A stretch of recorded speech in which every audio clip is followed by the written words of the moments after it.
Hindi po babalik ng Pilipinas itong si Greg Slaughter at itong si Matthew Wright, pati na itong si Ray Parks. Dahil sila po ay nirenew ang kontrata ng kanilang mga Japan B-League teams katulad ng Ravenna Brothers at pati na ito si Dwight Ramos. At kung inyong matatandaan, of course, ito si AJ Edu, kapipirma rin lang ng kontrata. So mukhang maliwanag dito ang direksyon ng mga players natin na talagang gustong maglaro abroad. Of course, isama na rin natin si Robert Bolick.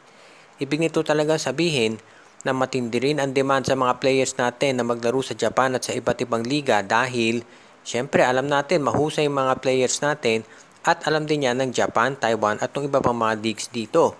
Kaya hindi na nakapagtataka na sila ay binibigyan ng magagandang kontrata. At dahil dito ngayon, yan ang question dito sa PBA. Dahil paano sila ngayon magko-compete kung ang katulad ng mga kalaban nila liga ng Japan, Taiwan, Korea ay mas malaki ang ino-offer. So yan ngayon ang pag-aaralan ng PBA dahil syempre kumbaga meron tayong tinatawag na free market. Hindi naman nila pwedeng pigilan yung mga ibang liga na mag-offer ng mas magandang kontrata dito sa mga players natin. At syempre hindi nila pwedeng pigilan yung mga players natin na tanggapin yan unless meron silang live contract. Syempre kung may live contract yung player sa PBA team niya, hindi siya pwedeng umalis papuntang abroad unless mas-secure niya yung release muna doon sa team niya. Yun nga lang, karamihan naman ng mga teams, kapag nagre-request yung player na gusto ma-transfer abroad o makapaglaro sa abroad, ay pinapayagan na nila katulad ni Kiefer Ravena, si Robert Bolick, itong iba pa, sila Ray Parks. Hindi naman yan mga unrestricted free agents.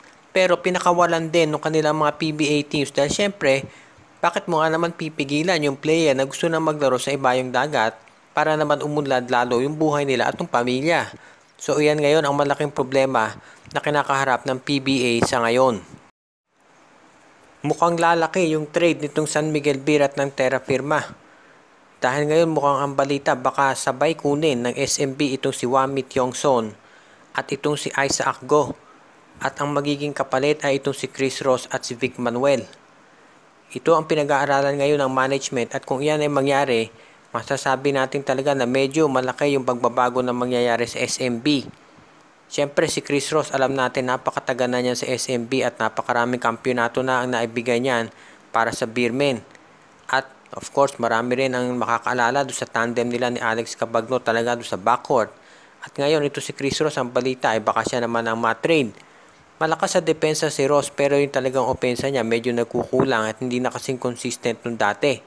At nagiging injury prone na rin so hindi na nakagugulat kung ito ay matanggal na sa SMB.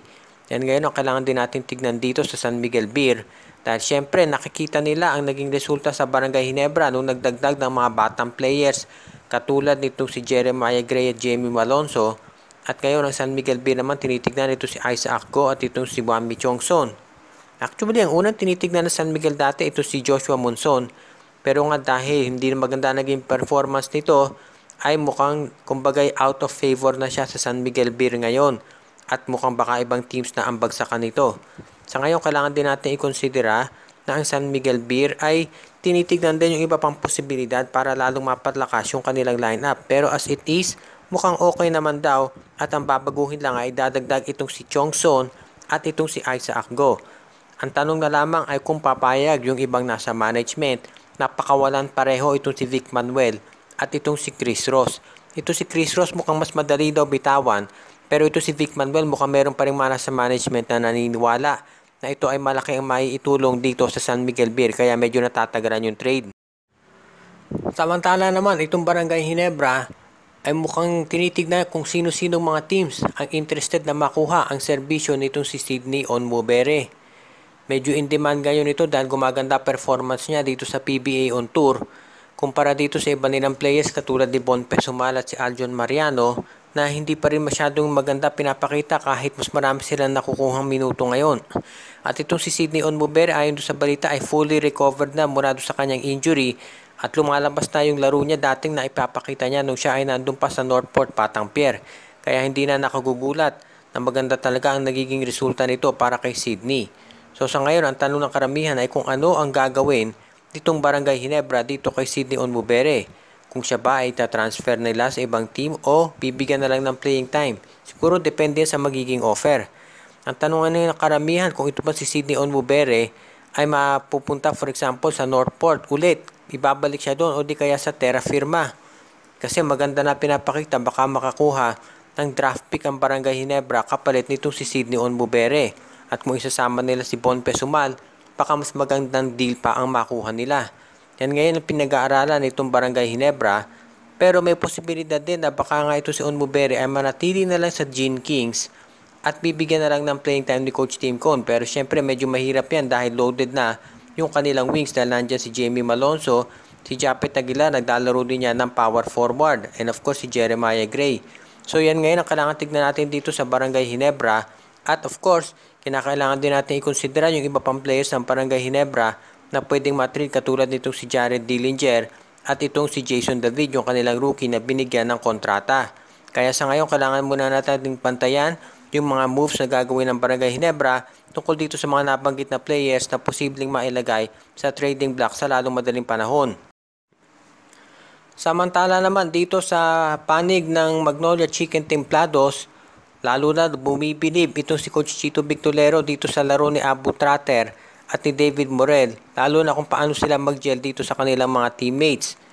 Mukhang kumpiyansa ngayon ang Magnolia na ito na raw ang masasabi nating pinaka-best chance nila talaga na mag-compete para sa isang kampyonato at kaya na raw nilang harapin ng tapatan itong San Miguel, Ginebra at TNT, ang mga tinatiguroang powerhouse teams dito sa PBA. Sa ngayon, yan din ang kailangan natin ikonsidera na itong Magnolia Chicken Templado. Siyempre, matagal nang nababalita talaga na parang hindi patas ang tingin ng management dito sa Magnolia, San Miguel at Ginebra. Kumbaga pagdating sa trades, mas pinapaboran daw talaga ang Barangay Ginebra at San Miguel kumpara dito sa Magnolia. Pero ngayong nakuha na nila si Abu Tratter at ito si David Morel, ay mukhang mas okay na line-up. Pero kailangan din natin i-considera na Converge ang nag-offer dito kay Abu Tratter at David Morel dito sa Magnolia. Kumbaga hindi naman SMC ang gumawa ng paraan para makuha ang mga nabanggit na player. Ang nag-offer dito ay Converge dahil gusto nilang makuha yung draft pick ng Hot Shots. Ganun pa man, kahit sabihin pa natin na hindi patas ang tingin ng management sa Magnolia, SMB at Ginebra na pinapaboran yung dalawa, makikita pa rin natin na lumalaban ang Magnolia. At dito sa improvement sa kanilang lineup, baka ito na ang pagkakataon talaga para ipakita ni Coach Chito Victolero na dapat ay bigyan din sila ng pansin itong SMC dahil nagagawa nila o magagawa nila yung ginagawa ng San Miguel at Ginebra kahit hindi sila masyadong napapaboran sa mga trades. Sa ngayon, bukod dito kay Tratter at dito kay David Morel, nai-impress din ang marami dito sa laruan ni James Laput na palaging nagiging consistent na hindi lang sa scoring kung hindi sa depensa at syempre sa pagbabalik nito si Ian Sanggalang na inaabangan ng marami ngayon.